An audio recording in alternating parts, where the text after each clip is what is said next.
그의 서명으로 독일은 프랑스의 항복을 받아들였다. 그의 주인의 가장 위대한 승리였지만 그에겐 마지막이었다. 그의 서명으로 독일 병사들은 생활권 확장을 향한 히틀러의 야망을 위해 범죄를 저질렀다.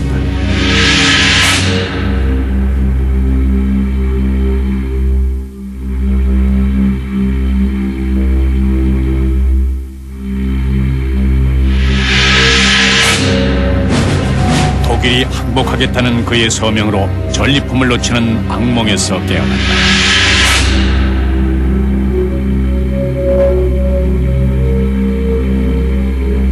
꿈에서 깨어난 그는 명령대로 움직이는 군인에 불과했다.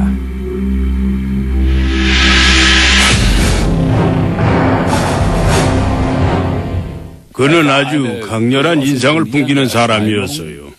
몹시 뻣뻣하고 키가 컸죠. 진지하고 잘생겼는데 외모로 봤을 때는 완벽하게 전형적인 프로시안 장군이라고 할 수 있었죠.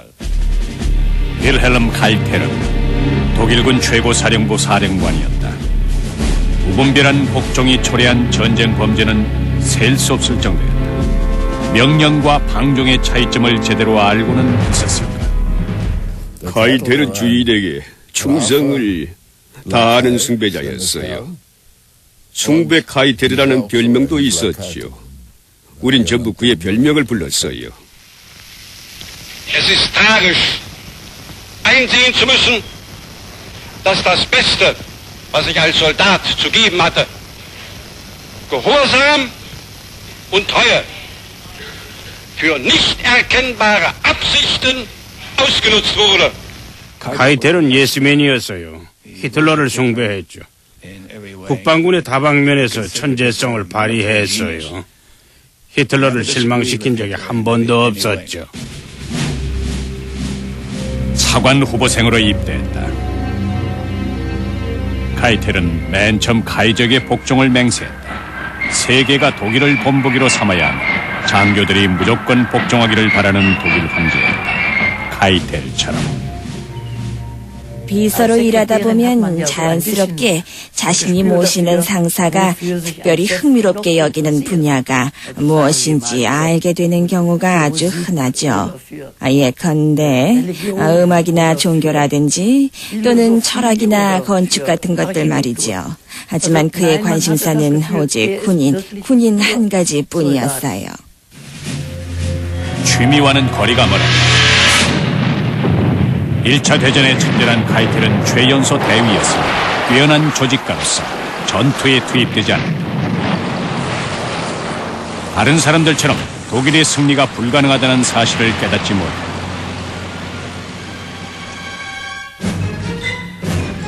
(1919년에) 혁명한 카이텔에게 있어서 좌절은 그냥 배신을 유도하는 비열한 거짓말을 늘어놓게 했다. 아내에게 쓴 편지다.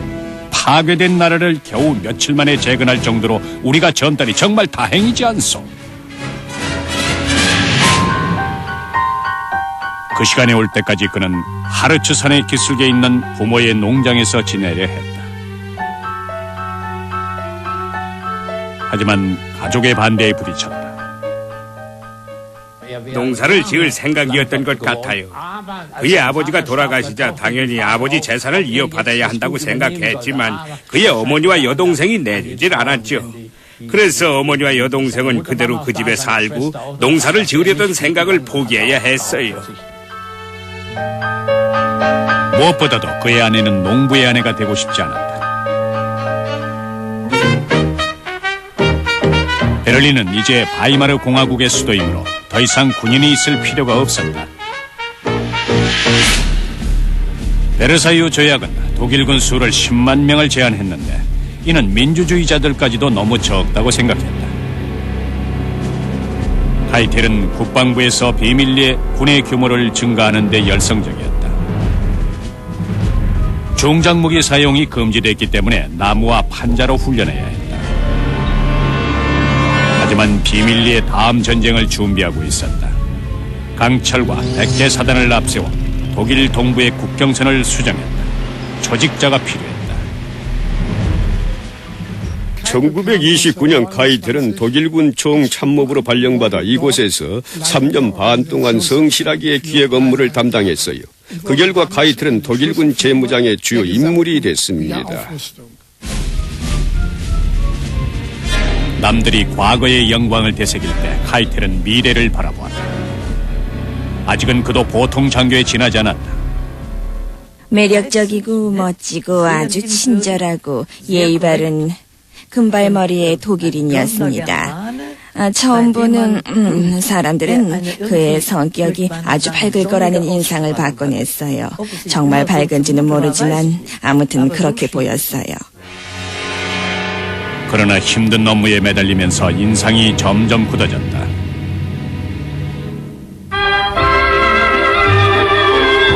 군인은 공화국을 달가워하지 않았다. 카이저는 여전히 한쪽 벽을 장식하고 있었다. 카이텔과 동료들은 꿈을 실현시켜줄 누군가를 기다리고 있었다.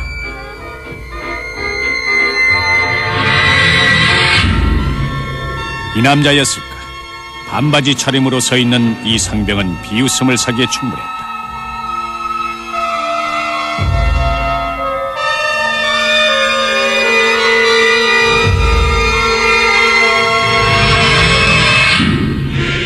하지만 그는 훌륭한 파트너였다. 스탈린의 붉은 군대와 독일 군대는 비밀리에 신종 전차를 시험했다. 카이텔은 공식적인 소련 방문에 가슴이 설레었다. 마치 광신자들 같다. 일하는 자만이 살아갈 권리가 있다. 광신자들은 곧 독일을 다스렸다. 카이텔은 나치스는 아니었지만 1933년 7월 히틀러를 만났고 그의 아내는 이렇게 썼다. 남편이 활력을 되찾았다. 히틀러에 대한 존경심으로 힘이 넘쳐오르고 눈에서는 광채가 뿜어져 나왔다. 카이텔은 흥이 났다. 그때부터 히틀러를 위해 일하고 싶었던 그는 처음에는 전쟁 장관인 블룸베르그의 오른팔이었다. 누군가 제게 해준 말을 아직도 생생히 기억합니다. 카이텔이 아들과 함께 군복을 입고 거리를 활보하자 사람들이 그 두 사람을 이상하게 봤답니다. 왜냐하면 아버지와 아들이 한눈에 뜨일 정도로 굉장히 인상적이었대요. 프로시안 장교복을 자랑스럽게 입고 있어서죠. 히틀러의 프러시아 현실이다. 협력하지 않는 자들을 괴롭혔다.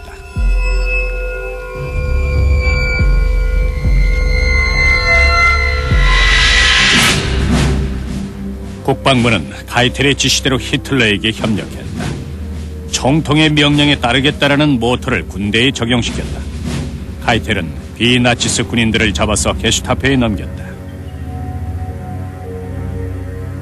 사람들은 왜 보고만 있었을까?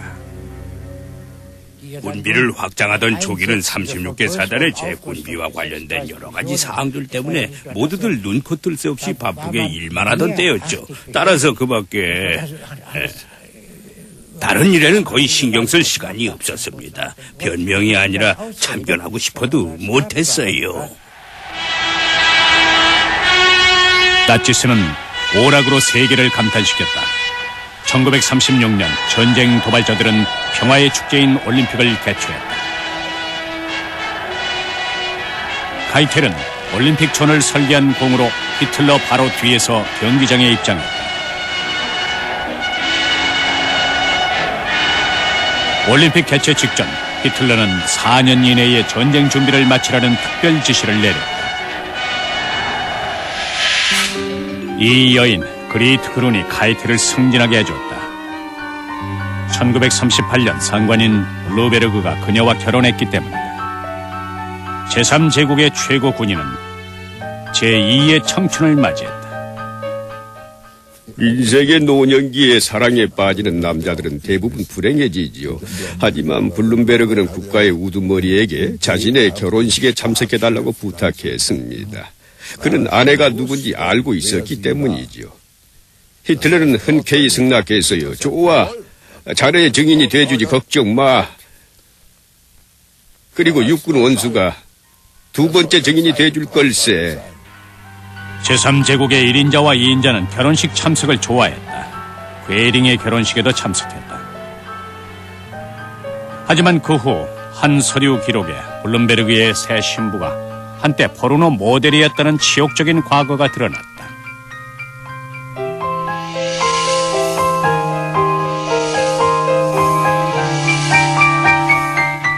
참을 수가 없었죠. 그 사실을 난 장교들은 화가 나서 어쩔 줄 몰라 했어요. 특히 그 여자의 인격을 비난했죠. 만약 그 여자의 배경이 좋았더라면 일부러 남자를 유혹했다는 욕을 먹는 일은 없었겠죠. 추문이 더 크게 퍼지기 전에 베를린 경찰서장 헬드로프는 최악의 상황을 막으려 했다. 문제를 조용히 해결하기 위해 서류를 갖고 카이텔에게 찾아갔다. 하지만 카이텔도 속수무책이었다. 그의 힘으로는 어떻게 해결할 방법이 없었어요. 뭐든지 한계가 있는 법이죠. 그 추문이 더 이상 퍼지지 않도록 해결할 사람은 아무도 없었을 겁니다. 마침내 추문의 진상을 알게 된 히틀러는 이 기회를 이용했다. 블룸베르그와 국방부의 다른 모든 장군들을 함께 면직시키고 독일군의 감독권을 손아귀에 넣었다. 지 장교 중에 한 명이 눈물을 흘리면서 제게 말했어요. 오늘 히틀러의 일당이 모든 국방부의 장교들을 파면시켰다. 정말 억울하기 짝이 없다. 빈자리를 채울 사람으로 히틀러는 2등급 임무를 지명했다. 독일군 최고사령부 사령관은 빌헬름 카이텔이었다. 그가 독재자의 마음을 사로잡은 이유는 투철한 군인 정신이었다. 카이텔과 대화를 나누다 보면은 전 그가 정치에는 관심이 거의 없을 뿐더러 정치에 개입하고 싶은 마음도 없는 그저 직업 군인이라는 느낌을 자주 받곤 했습니다. 전쟁 장관은 사라지고 카이텔이 새로 등장했다. 하지만 부하들은 그의 무능함을 조롱하기 일쑤였다. 우린 카이텔의 무능력을 경멸하곤 했어요. 회의에 얼굴을 들이미는 일이나 올리겠다고 했죠. 아니면 박물관에서 일하는 관리인이나요. 반면 주인의 능력은 실로 엄청났다. 그게 첫 번째 합병 성공으로 큰 환대를 받았다. 오스트리아의 수데텐란트였다. 체코슬로바키아에서는 별 환대를 받지 못했다. 프라하 거리에 나타난 대포는 거대한 땅덩어리를 삼키기 위한 전조였다. 카이텔은 장군들에 대한 히틀러의 불안을 씻겨주었다. 덕분에 친위대에게만 주어지는 나치스 금메달을 받는 영예를 안았다. 위치가 급상승한 추종자는 히틀러의 50번째 생일날 맨 앞줄에 섰다. 베를린 거리의 축하 행진과 입에 발린 찬양으로 독재자를 축하했다. Kein Volk kann sich mehr nach Frieden sehnen als das Deutsche.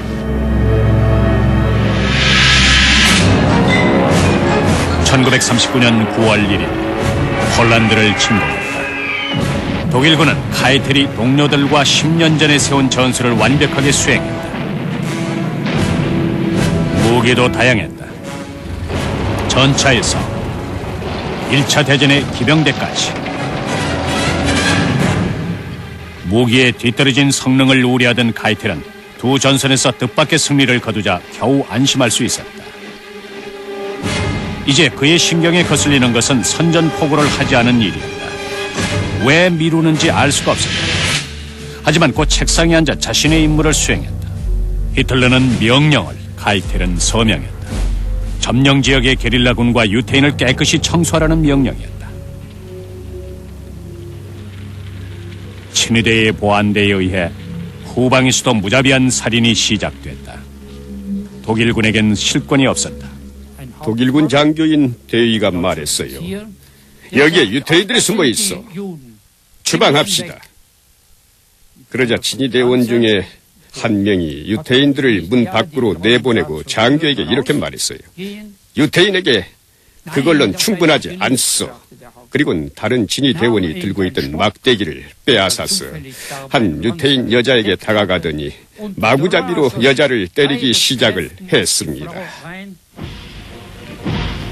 Leuchtenden Auges und in ausgezeichneter Disziplin ziehen unsere Soldaten an ihrem obersten Befehlshaber vorüber. Man sieht diesen Männern nicht an, dass sie direkt aus dem Kampf kommen, dass sie ungeheure Gewaltmärsche und schwerste Strapazen hinter sich haben. 또한 어떻게 후방에서 살인을 할 수 있을까? 과연 그들은 총사령관이 품은 진짜 목표를 얼마나 알고 있었을까?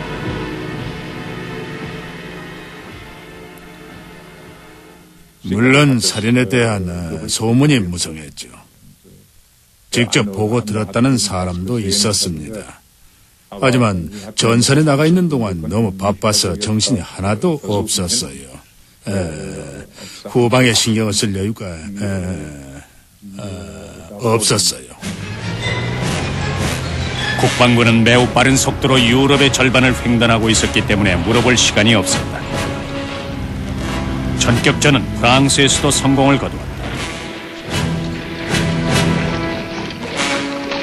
카이텔은 히틀러가 모든 일을 해내기라도 한 듯 천재적인 전략가라고 칭송했다. In der Abgeschlossenheit seines Hauptquartiers verfolgt der Führer jede Bewegung seiner Truppen.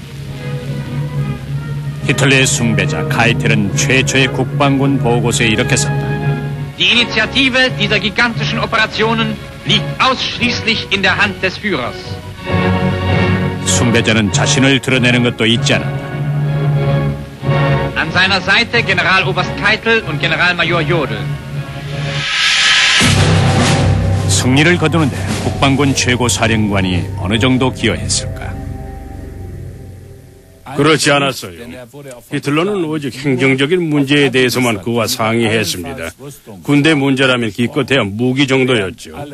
대신 독일군 최고사령부와 관련된 전략적인 문제에 관해서는 요들과 상의하고 그가 모든 일을 알아서 처리하도록 명령했습니다.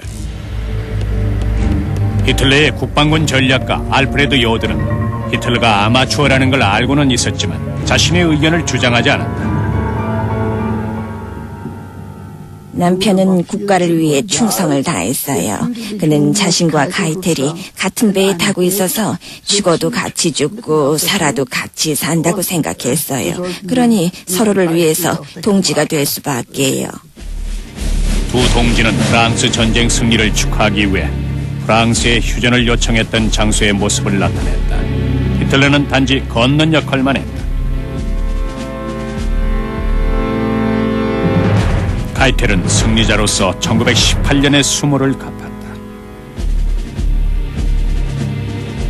Am 3. September 1939 haben England und Frankreich wieder ohne jeden Grund an Deutschland den Krieg erklärt.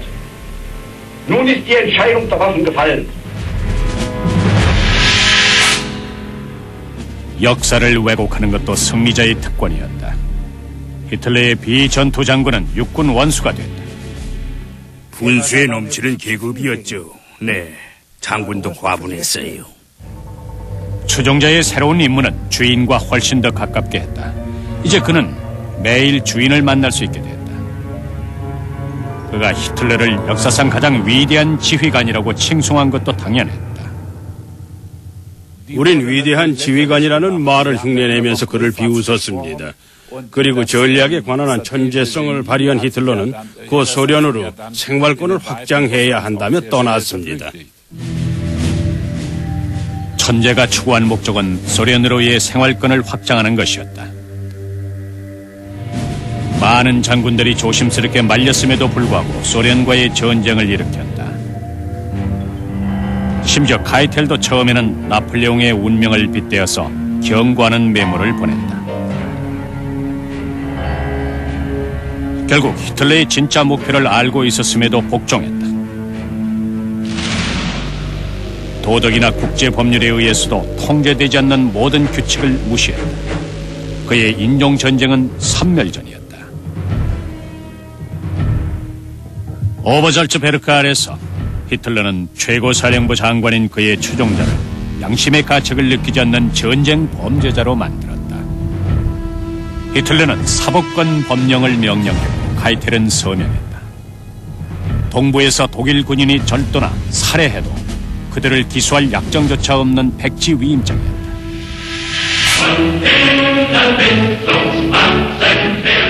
어깨에 배낭과 무기들을 맨 독일군이 거대한 나라를 뺏기 위해 떠났다.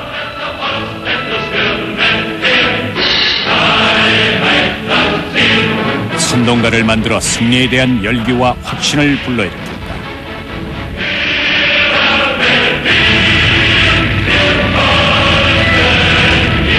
또한 소련 공격의 본래 목적인 해방에서 빗나가 전멸전을 펼치라고 선동했다. 첫 희생자는 붉은 군대의 정치 장교였다. 히틀러는 이른바 정치 장교 법령을 만들고 카이텔이 서명했다. 전투에서 포로가 되거나 저항하는 소련 정치 장교는 원칙상 그 즉시 무기로 제거해야 한다. 제가 알기론 독일군의 고위급 장교들이라면 누구나 그 명령을 잘 알고 있었습니다. 그건 포로를 살인하라는 명령이었습니다. 하지만 누구 하나 반론을 제기하지 않았습니다. 독일군들이 망설인다는 걸 안 카이텔은 소련 장교 법령을 오직 구두명령으로 통과시켰다. 서류 보고가 필요 없었으므로 교묘하게 법령을 회피할 수 있었다. 하루는 아주 맑은 날이었는데 참모장에게 전화가 왔어요. 여보게 그 법령을 통과시키지 않아도 된다는군. 그래서 따르지 않을 셈이네 하고 저에게 말해 주었어요. 제6기가 부대의 명령문들에서 소련 정치장교 법령을 발견할 수 없었죠. 그런 서류들이 아주 많았지만 그중엔 통과시킨 서류들도 있었습니다. 살아남은 포로들은 비참한 운명에 부딪혔다. 차라리 죽느니만 못했다. 전쟁 첫 겨울에 200만 명이 죽었다. 전후에는 온데간데 없었다. 수용소에 군인용 박사가 없었어요. 군인들이 참모에서 살고 있었죠. 자기들 참모는 자기가 팠습니다. 매일 아침 신의대가 시체 30구나 49 정도를 한 곳에 모았어요. 매일 말이에요. 카이텔의 지도하에 있던 포로들이다. 한 지휘관이 집단살인을 거부하자 카이텔이 말했다. 그런 걱정은 기사도 시대에서나 통한다. 지금 우리는 세계가 선멸전이라고 보는 전투 중이므로 명령하는 것이다. 히틀러가 내뱉어 슴직한 말이다. 전선에서도 좋든 싫든 예외는 아니었다. 부대에 어린 병사 한 명이 있었는데 그의 임무는 포로들을 목적지까지 이동시키는 것이었습니다. 그가 포로들을 데리고 약 1km쯤 갔을 때 한 손 가득히 들고 있던 수류탄을 포로들에게 던졌다는 얘기를 한참 후에 들은 적이 있습니다. 그는 뒤돌아갔고 그게 그 사건의 끝이었어요. 함부로 할 수 없는 일이었기 때문에 큰 혼란을 야기시켰죠. 아마 우리가 포로였다면 적군도 똑같이 그랬을 겁니다. 총통사령부에서 더 중요하게 여긴 일은 그것보다는 성탄절까지 바바로사 작전을 끝내는 것이었다.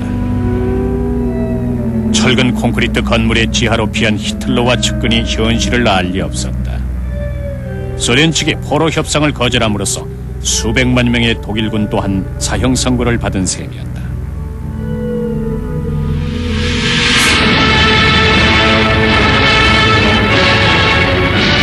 모스크바 외곽에서 성탄절을 맞았다.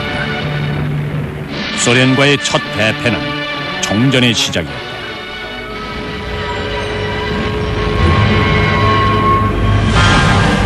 히틀러는 장군들을 힐책하고 자신이 직접 총사령관으로 나섰다. 카이텔 또한 속죄의식을 느껴야 했다.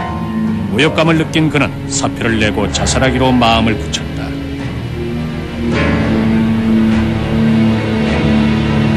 그러나 다른 추종자가 그를 말렸다. Vor ihm auf dem Schreibtisch lag seine Pistole, die ich persönlich weggenommen habe. 상처받은 자존심 때문일까? 아니면 양심 때문에? 어쨌든 히틀러를 떠날 생각이었다. 말하자면 카이텔은 언제나 히틀러의 의지대로 이리저리 끌려다니는 존재였어요. 하지만 막상 카이텔이 떠나려고 했을 때는 히틀러가 그에게 가지 말라며 붙잡았죠. 히틀러는 카이텔이 시리에 빠져 있을 때 몇 마디 따뜻한 말로 다독이곤 했습니다. 그때 카이텔은 사직서를 없던 일로 했죠. 히틀러와 마지막까지 함께하기로 했다. 그에겐 히틀러에 대한 충성심뿐 양심의 가책이나 자신의 의견 따윈 없었다. 히틀러의 지도 테이블 주위에 서 있던 장교들 사이에서 의견 충돌이 일어나자 카이텔이 앞으로 걸어 나왔어요. 그는 같은 방에 있었지만 뒤쪽에 있어서 무슨 문제 때문에 논쟁이 벌어진 줄 모르고 있었죠. 하지만 다짜고짜 이렇게 말했어요. 그 말이 맞습니다. 정통 엉뚱했죠. 이제 그는 선멸전의 모든 것까지 받아들일 준비가 돼 있었다. 적극적인 집행자는 히물레의 보안대가 살해하고 있다는 사실을 묵인. 전선에 나가 있는 군인들은 유태인 집단 학살을 모르고 있었을까?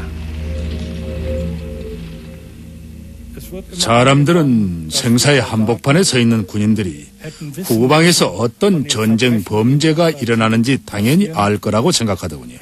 전 종교인으로서 신의 이름을 걸고 맹세할 수 있습니다.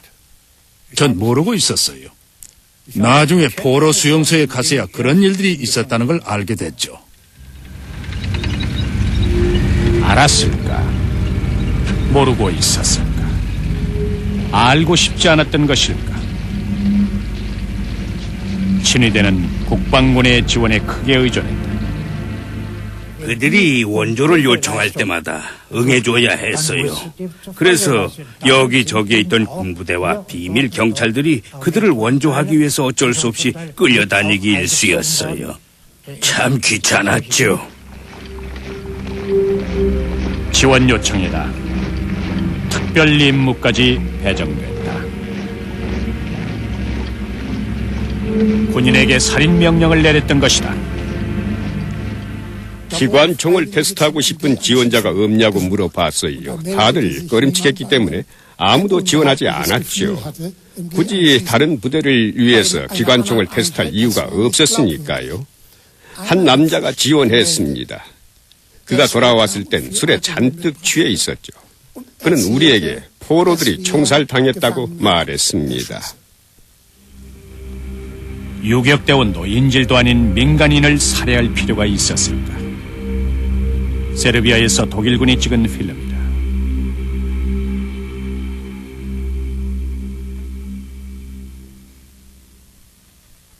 기분이 어땠냐고요? 우린 군인이 아니라 살인자 같았어요. 살인자가 된 기분이었죠. 어떻게 아무 죄도 없는 무고한 사람을 죽일 수 있는지 정말 이해할 수가 없었어요. 포로들이 자신이 들어갈 구덩이를 직접 하는 걸 옆에서 감시해야 했습니다. 그리고 총살했죠. 물론 저도 그들을 쏴야 했지만 빗 맞췄어요. 일부러 그랬죠. 모두가 불복종하진 않았다.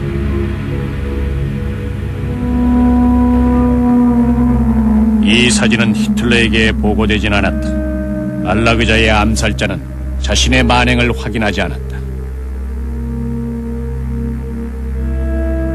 카이텔 또한 총살을 목격한 적이 없다.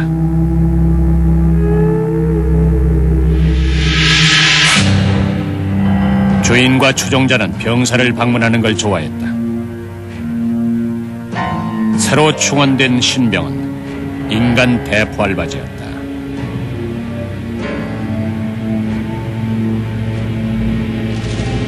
역사상 최고의 지휘관이라 했던가. 지휘관의 능력은 인명 손실의 크기로 판단하죠. 전선에서 훌륭한 지휘관은 오로지 인명 손실을 최대한 적게 내기 위해서 최선을 다하는 게 보통이에요. 하지만 히틀러는 상관하지 않았어요.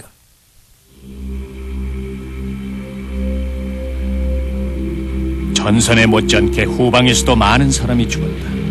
빨치산전이 전후방 양쪽에서 악랄했기 때문이다.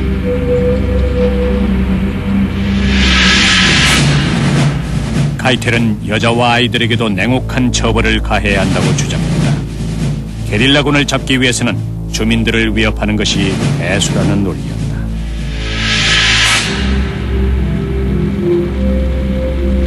마을 전체를 불바다로 만들었다. 보이지 않는 적을 위협하기 위한 수단이었다. 주민들은 큰 피해를 입었지만 게릴라 대원들은 오히려 강화됐다. 히틀러는 살해된 독일 군인 한 명당 100명의 인질을 총살하라는 가혹한 처벌을 명령했다. 카이텔은 전혀 꺼리낌 없이 복종했다.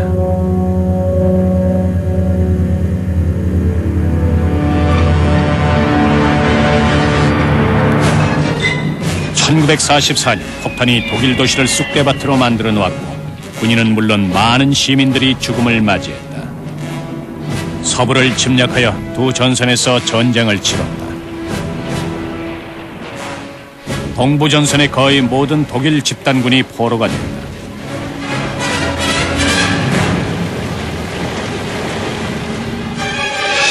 왜 싸움을 계속할까? 카이텔은 오래전부터 패배할 것을 알고 있었다. 하지만 다른 사람들처럼 적의 공격이 와해되기만을 바랬다. Du lässt recht, die Parole über Gräber vorwärts. 주인을 위해 함성을 질렀다.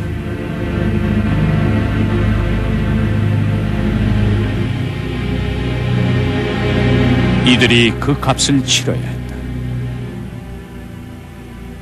결국에는 우리가 전쟁에 패배할 수도 있다는 생각을 외면했어요. 눈만 뜨면 전쟁에 패배하면은 볼셰비키자에게 당할 거라는 선전이 들려왔습니다. 동요되지 않을 수가 없었죠. 나중에는 우리 마음속에 승리하거나 죽거나 둘 중에 하나라는 생각이 들었습니다. 극소수만이 다른 길을 택했다. 1944년 7월 20일 스타우펜베르그 대령이 총통사령부를 날렸다. 서류 가방에 폭탄을 설치한 것이다. 보안을 피하기 위해 암살자는 확실한 협력자를 이용했다. 스타우펜베르그가 카이텔과 함께 왔어요.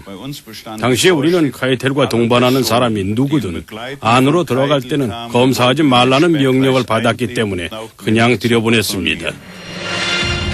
히틀러 암살은 실패로 끝났다. 카이텔은 히틀러에게 총통각하 살았어요라고 말했다. 히틀러는 이를 신의 뜻으로 여기고 복수를 결심했다. Ganz kleine Flügel verbrecherische Elemente, die jetzt unbarmherzig ausgerottet werden. 숙청은 카이텔의 또 다른 임무였다. 군사재판을 주재하여 음모자들을 국방군에서 면직시키고 인민재판에 회부하여 교수형을 받게 했다.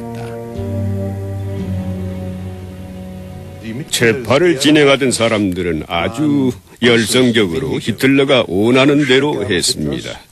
그것 때문에 전 그들이 아주 못마땅했죠. 사실 음모자들을 반드시 죽일 필요까지는 없었거든요. 무의미한 희생자들이다. 전쟁 막바지에 들어서자 부족한 인원을 노인으로 충당했다. 여자와 아이들까지. 카이텔이 맡은 임무는 무기와 군기였다. 전투 참전을 거부하는 자는 쫓기는 신세가 됐다. 도망자에게 500마르크라는 현상금을 건 것이다. 미군이 진격해오자 독일 군인들은 전우들의 도움을 받아 목숨을 끊었다. 2만 5천 명에 달했다. 히틀러 측근의 충성은 여전했다. 작전회의는 희망사항일 뿐이었다. 마침내 누군가 진실을 말했다. 구드리안 참모총장의 보고에 따르면 8,000대의 소련 비행기가 대기 중이라고 하자 한 미치광이가 밤